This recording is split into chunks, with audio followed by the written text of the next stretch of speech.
Whity Show. Whity Show.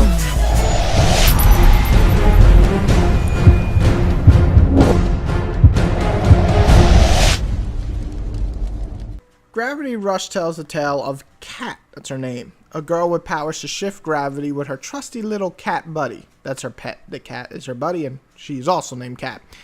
You lost all your memories, so you'll be helping people in the city and slowly regaining what your mission is about. Trying to save the world that you live in, build it back up, and, well, fuck up monsters. It sounds like your everyday Japanese story, right?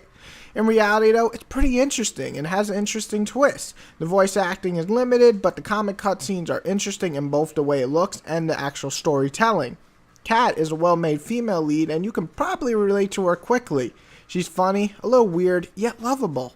Overall, the story has enough interesting ideas that you'll want to finish the game, which is always a positive.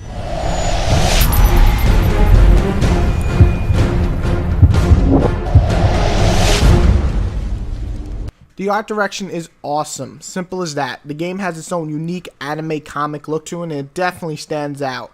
The amount of detail put into the city is amazing for handhelds. The effects look great, the fighting is fluid and beautiful, and the cutscenes in comic form look wonderful.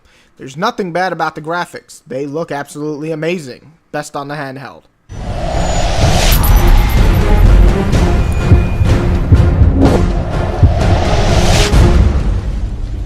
You'll mostly be exploring the city, fighting bad guys and saving people. It's a simple way of doing things, and sometimes hurts the game. The repetitive mission structure starts to show around halfway through the main story.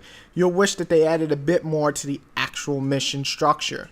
The reason I mention that is because the combat itself is a lot of fun. Floating around, spin kicking in midair, doing a nosedive twirl attack of hell, or even shooting missiles of love to fuck up all these amazing looking creatures is fun as hell.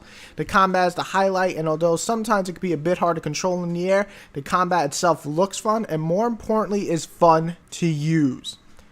The side missions are simple enough, usually time missions or kill as many monsters as possible. Easy way to gather crystals, but none are very interesting. The level up RPG feature is fun enough to use. Level up your health, attacks, special attacks, and so on. The crystals you gather during missions or traveling around help you gain new powers. Overall, it's a nice incentive to actually go around collecting stuff in the city.